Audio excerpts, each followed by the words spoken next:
Sir नसबंदी करने का ट्रेनिंग लिया हूँ।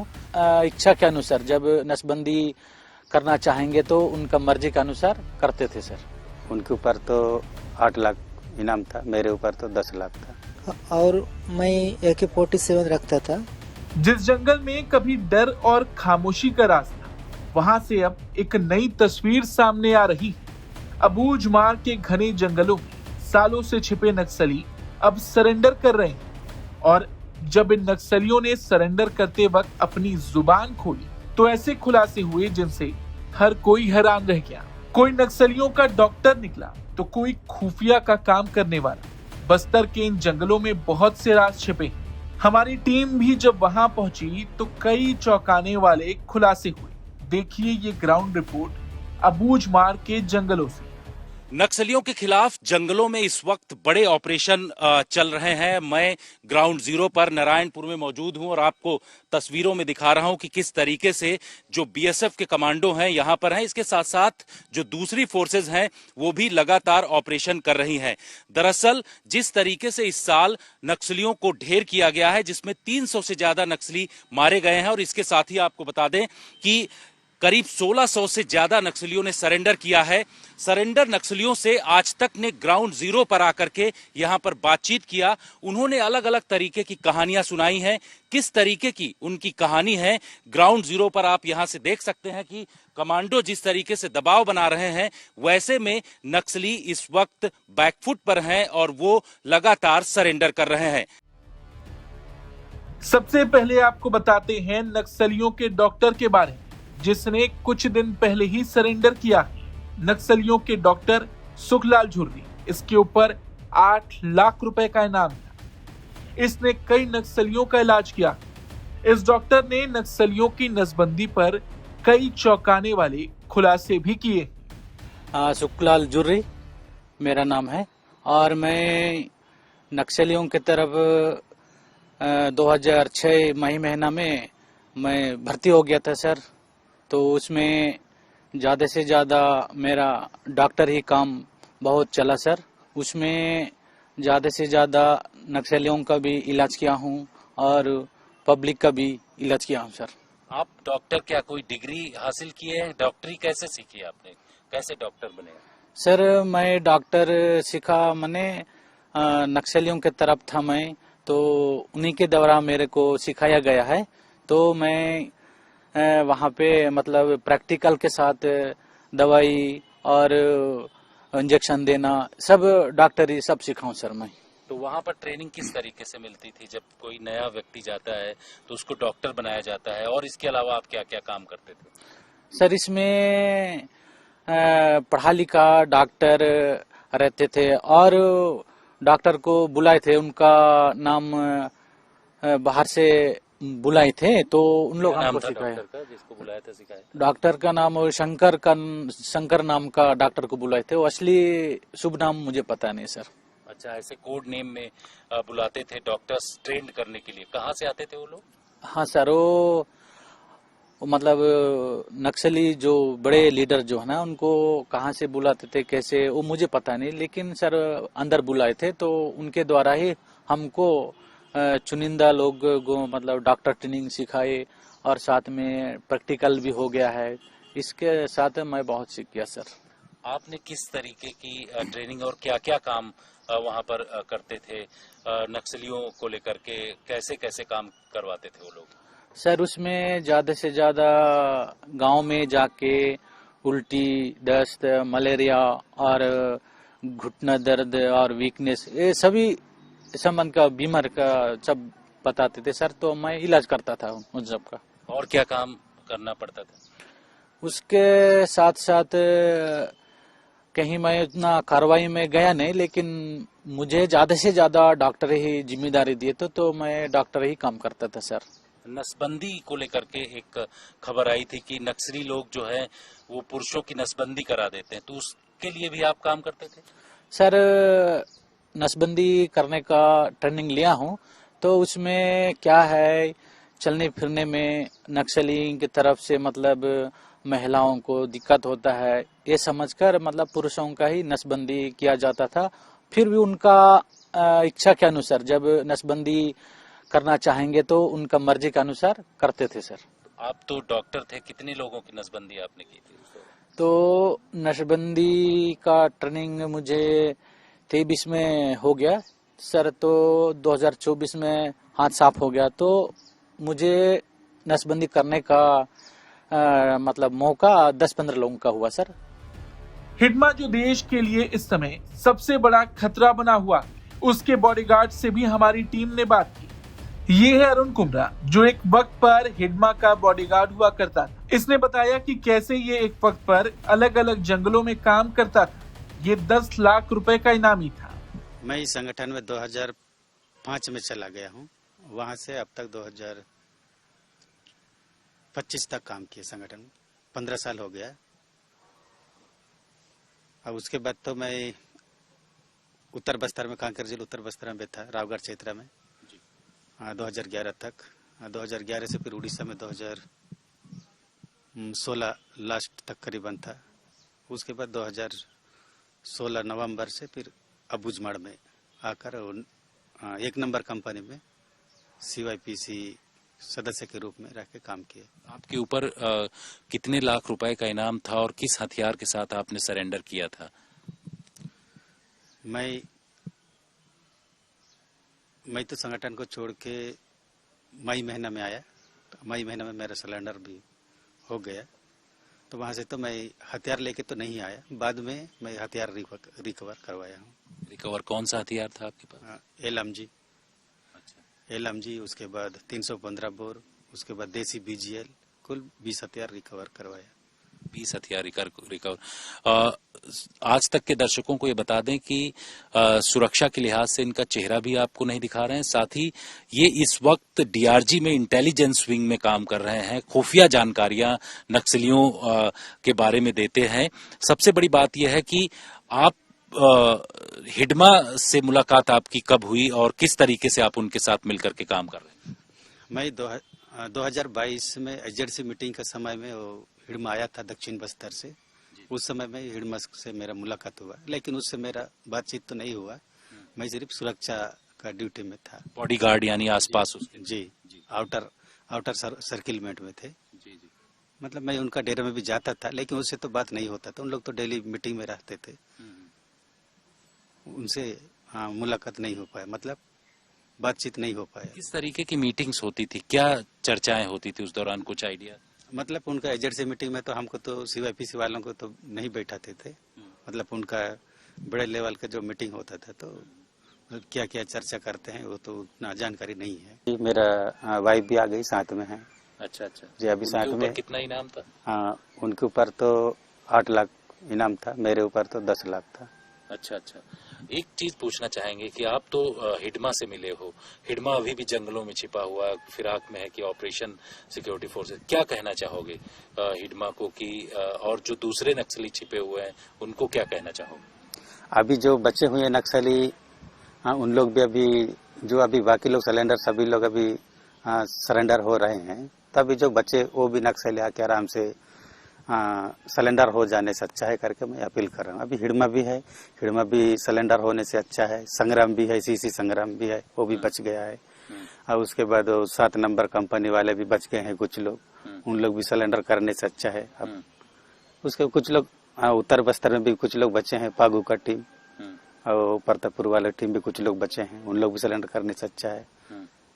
और उसके बाद साउथ बस्तर में तो टोटल बच गए हैं, उन लोग भी सिलेंडर करने से अच्छा है करके मैं अपील कर रहा हूँ। फिलहाल अरुण अब DRG के साथ मिलकर सुरक्षा बलों के लिए इंटेलिजेंस इकट्ठा करने में मदद करता है। अरुण का चेहरा कैमरे पर नहीं दिखाया जा रहा ताकि इन्हें किसी तरह का खतरा ना हो।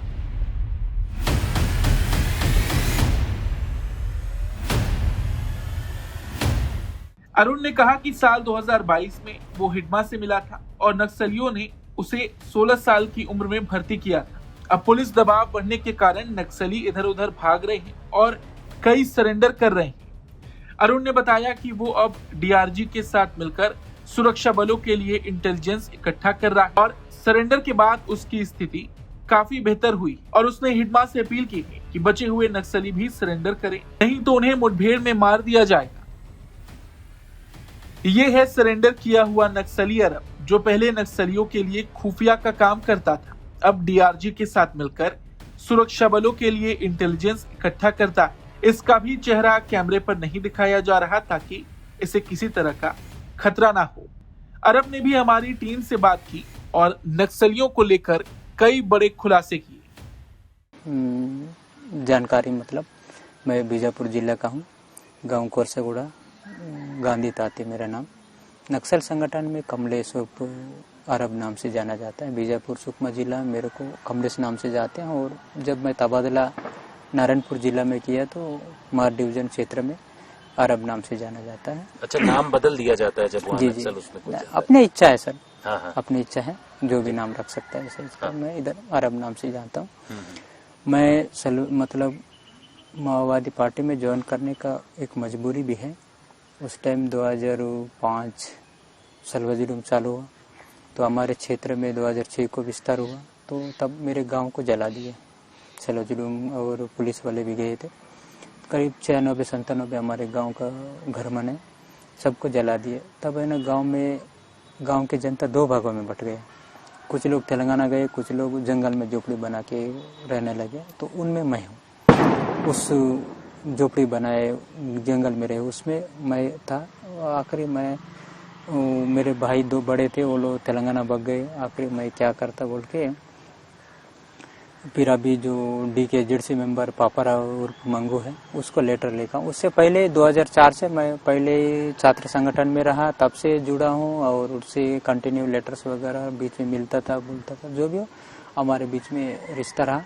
तब से ना मैं पार्टी संगठन के बारे में थोड़ा जानना, ये सब मतलब जल जंगल जमीन के लिए लड़ना, सब समानता मतलब बराबरी, महिला पुरुष बराबरी कानून लाने का है, जो भी नियम ऐसे टाइप का कुल मिलाकर मार्क्सवाद लेनिनवाद जो भी हो वहाँ का सिद्धांत पढ़ने में लगा मैं।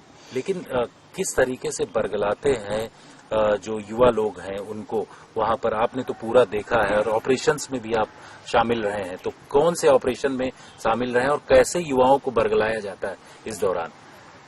उसमें ना मेन सरकार हमारे जमीन को, हमारे संपत्ति को, हमारे जो भी हमारे जो वनोपज होते हैं सबको सरकार शोषण कर रही है।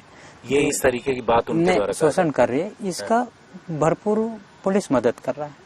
इसीलिए हमने हमारे टारगेट पुलिस नहीं, वहाँ के हिसाब से मैं भाषण बता रहा। अच्छा, वो लोग ये चीज वो बोलते हैं कि ये नुकसान कर रहे हैं। इसका सब साम्राज्यवादी, दलाल, नौकरशाही, पूंजीपति, सामंतवादी वर्गों के हित में यहाँ के सरकार काम कर रहे हैं। इसलिए सरकार के खिलाफ और बड़े पूंजीपति साम्राज्यवादियों के खिलाफ हमने लड़ाई छेड़ा है। तो उनके सुरक्षा में जो जवान आते हैं उन्हें भी हम उन्हें भी अब मारने में लगे हैं। वो हमारे दोस्त है, तो इसीलिए सुरक्षा बलों के ऊपर इस तरह से कार्रवाई किया जाए। और हमने जो टारगेट चुना है कि हमारे देश के संपत्ति हो, जल जंगल जमीन हो, जो भी हो, हम यहाँ पर कुल मिलाकर शोषण हो रहा है। इस शोषण से हमको जनता को बचना है। शोषणहीन वर्गहीन समाज का स्थापना। मैं आज तक के दर्शकों को बता दूं कि ये बताना चाह रहे हैं कि वहां पर इस तरीके से युवाओं को बरगलाने की कोशिश की जाती थी कि जल जमीन जंगल पर कब्जा किया जा रहा है, सरकार के लोग कर रहे हैं, इस तरीके की बातें कही जाती थी। मेरे गांव से पास में है, उसका 2-3 घंटा दूरी पर है। पुअर्ती गांव है। जी, पुअर्ती गांव का है। मैं उसे यही अपील करता हूं कि साथ में देश में माओवाद पार्टी को खत्म करने का देश का सरकार का टारगेट है, उसी दिशा पर काम कर रहा है और आखिरी वो सफल भी हो रहा है। और इडमान इक्का दुक्का लोगों को, उसके बटालियन के कुछ बंदे हैं और डिवीजन के अलग अलग स्तर में कुछ बंदे हैं, उनको पकड़ के आंदोलन को और क्रांति को लाने का वो जो सपना सोच रहा है वो आखिरी वो सफल नहीं होगा। अरब ने बताया कि उसका असली नाम कमलेश था और वो बीजापुर का रहने वाला है। 2004-05 में सलवा जुडूम के समय उनके गांव को जलाए जाने के बाद वो नक्सल आंदोलन से जुड़ गया था। उसने कहा कि वो कई बड़े ऑपरेशंस में मौजूद रहा, लेकिन अब उसने सुरक्षा बलों के साथ मिलकर काम करना शुरू कर दिया है और स्थानीय लोगों की समस्याएं दूर कराने में सहयोग कर रहा। उसने अपील की है कि जंगल में छिपे लोग अब सरेंडर कर दें। मंटू ने 14 साल की उम्र में नक्सली के तौर पर ज्वाइन किया था। मंटू और उसकी पत्नी दोनों AK-47 चलाते थे। पर इन्होंने कहा कि जिस तरह से ऑपरेशन चल रहे थे, उन्होंने अपनी जान बचाने के लिए सरेंडर कर दिया। मंटू ने बताया कि इनकी भी नसबंदी हो चुकी है, इसलिए वो बच्चा पैदा नहीं कर सकते। मंटू ने कहा कि 2019 में हिडमा से एक बार मिले थे और ये पति पत्नी भी सबसे अपील करना चाहते हैं कि पुनर्वास नीति के तहत सभी लोग सरेंडर करें, नहीं तो जान बचेगी नहीं। सरेंडर करना ही अच्छा है। मैं 2007 में मतलब पार्टी में मैं ज्वाइन किया है जी मेरा नाम मंगतू है। जी। उसके बाद 2007 से लेकर मैं माड़ में रहता था। उसके पहले मतलब 2008 में मैं सेंट्रल कमेटी का अनारक्षक के रूप में काम किया हुआ है वहाँ। अनारक्षक क्या होता था? गार्ड थे, हाँ। बॉडी गार्ड हाँ। के तौर पर। हाँ। तो किसकी बॉडी गार्डिंग करते थे? किसको आप देखते थे? कोसा दादा का बॉडी गार्ड था मैं। किसका? कोसा दादा। अच्छा अच्छा। तो किस एरिया में आप लोग रहते थे और क्या उम्र थी जब आप नक्सली विचारधारा की तरफ गए? उम्र कितनी थी? ये आपकी पत्नी है, इनके बारे में बताइए क्या। हाँ, मैं 2016 से लेकर अब तक मेरा उस समय जो पार्टी में ज्वाइन किया उस समय मेरा करीब 14 साल था। हाँ। 14 साल करीब था। उसके बाद अब तक तो मैं पार्टी में ही था। जो अभी हमारा जो नॉर्थ ब्यूरो बोलते हैं उसके हिसाब से हम लोग रहते थे। नॉर्थ ब्यूरो कप मतलब वो अपना कोसा दादा उसी आसपास से घूमते थे। आपके पास बंदूक थी। सरकार ने जिस तरीके से कहा कि जो कोई बंदूक उठा करके चलेगा उसके खिलाफ ऑपरेशन होगा, कौन सी गन आप रखते थे और फिर आप सरेंडर किए तो यहाँ पर पहुंचे? और मैं AK-47 रखता था। पहले SLR रखता था, उसके बाद AK-47 मैं रखता था। अच्छा। ये आपकी वाइफ हैं, इनके बारे में कुछ बताइए कि किस तरीके से ये भी क्या गन चलाती थी? इनको किस तरीके से उसमें नक्सलवाद में शामिल किया गया? क्या शादी उसी दौरान आपकी हुई थी? हाँ, ये मतलब पार्टी में ज्वाइन हुआ ये 2004 लास्ट में। 4 लास्ट में पार्टी में ज्वाइन किया है। तब हमारा शादी मतलब पार्टी में ही हम लोग किए थे। जो हम पार्टी को जो बताए, वहाँ का जो जिम्मेदार लोगों रहते हैं उनको बताया, तब हमको शादी कर दिया है। आप लोगों के ऊपर कितना इनाम था दोनों लोगों के ऊपर? मेरा को 8 लाख था इनाम। बिल्कुल। आपकी पत्नी है, आपके बच्चे वगैरह हैं कि नहीं? क्यों? बच्चे नहीं है। हमारा जो पार्टी से बच्चे रखने का अनुमति नहीं है। मतलब अनुमति होने से भी ऐसा नहीं रखते हैं। पहले मतलब शादीशुदा होने के बाद ही ऑपरेशन बंद करते हैं। नसबंदी कर देते? हाँ, नसबंदी। आपकी भी नसबंदी हुई? हाँ, हो गया मेरा भी। किसने किया? हमारा नसबंदी पहले रफीक डॉक्टर था, वो ही किए थे हमको। अच्छा अच्छा। तो क्या जितने कैडर में रहते हैं उनकी सबकी नसबंदी कर दी जाती है? इस तरीके का काम जो है वहाँ पर नक्सली कमांडर्स करते हैं? जो ऐसा नहीं है, कोई भी कर सकता है। मतलब अगर से डॉक्टर कोई सीखेगा तो वो जरूर कर सकता है। क्या आपने कभी हिडमा से मुलाकात किया उस दौरान जब आप यहाँ जंगलों में थे? क्योंकि हिडमा, सुकमा, पुअर्ती इन्हीं इलाकों में घूमता रहता है। जो हम उसको नहीं मिले, 2019 में मैं एक बार मिले थे उसको, उसके बाद से अब तक नहीं मिले हैं। बस्तर रेंज के IGP सुंदर राज ने हिडमा जैसे नक्सलियों को चेतावनी दी है कि सरेंडर कर दें, नहीं तो मारे जाएंगे। उन्होंने हमारी टीम से बातचीत में कहा, बस्तर क्षेत्र में नक्सली समस्या के समाधान के लिए शासन लगातार काम कर रहा है। 2024 से लेकर अब तक करीब 450 से ज्यादा नक्सलियों को सुरक्षा बलों ने ढेर किया है। इसमें बड़े बड़े नक्सली कमांडर और सेंट्रल कमेटी मेंबर्स रहे हैं जिन्हें ढेर किया गया है। इसके साथ ही कई बड़े नक्सली कमांडर्स ने पिछले कुछ दिनों में सरेंडर भी किया है। 550 से अधिक AK-47, SLR और इंसास जैसे हथियार भी बड़े स्तर पर रिकवर किए गए हैं और कुल मिलाकर ये पूरा नेटवर्क बैकफुट पर है। सर, आप लगातार यहाँ पर छत्तीसगढ़ में जो नक्सली समस्या है, नक्सलवाद को खत्म करने का आप काम कर रहे हैं। देखा हमने पिछले कुछ दिनों में कि 1 करोड़ 50 लाख 25 लाख उससे बड़े जो इनामी नक्सली हैं उन्होंने सरेंडर किया है। किस तरीके से आगे अब आपका ऑपरेशन और किस तरीके से काम चल रहा है? बस्तर क्षेत्र में नक्सल समस्या के समाधान के लिए शासन के एक स्पष्ट इरादा है, एक स्पष्ट कार्य योजना भी है। उसी के तहत विगत समय में लगातार हमारे सिक्योरिटी फोर्सेस ने बेहतरीन अभियान संचालित किया, जिसके परिणाम स्वरूप यदि वर्ष 2024 और 25 का यदि 20 महीने में देखा जाएगा 450 से अधिक माओवादी कैडर द्वारा कैडर्स का जो डेड बॉडी अलग अलग मुठभेड़ के पश्चात रिकवर किया गए थे। और उसमें सीपीएम माओवादी संगठन का जो जनरल सेक्रेटरी बसवराजू से लेकर central committee members Chalapati, Modem Balakrishna, Sudhakar, Kosa के रामचंद्र रेड्डी और जैसा अन्य प्रांतों में भी सेंट्रल कमेटी मेंबर्स गजाला रवि, विवेक मांझी, सहदेव, इस प्रकार के माओवादियों को टॉप कैडर्स का आधा से ज़्यादा कैडर्स की डेड बॉडी अलग अलग मुठभेड़ में रिकवर की गए थे। और अन्य जितना भी जो पीएलजी कैडर्स का भी जो एक्शन में उनका डेड बॉडीज भी रिकवर की गए थे। और वेपन्स के हिसाब से यदि देखा जाएगा इस अवधि में लगभग 550 से अधिक जो AK-47, SLR, इंसास, LMG इस प्रकार का ग्रेडेड वेपन्स और अन्य जो लोकल मेड वेपन्स भी सिक्योरिटी फोर्सेस द्वारा बरामद किए गए थे।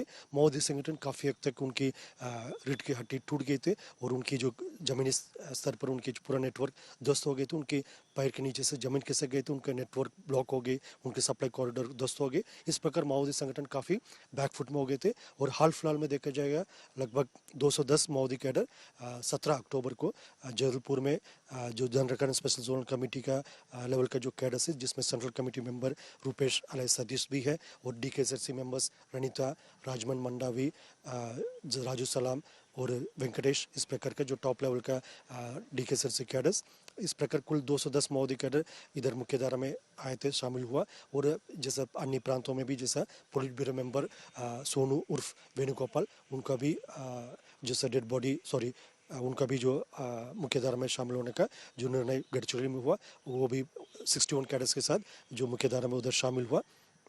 और इस प्रकार जो विगत लगभग 10 दिन में देखा जाएगा 300 से अधिक माओवादी कैडर हिंसा त्याग करके समाज की मुख्यधारा में शामिल हुई है।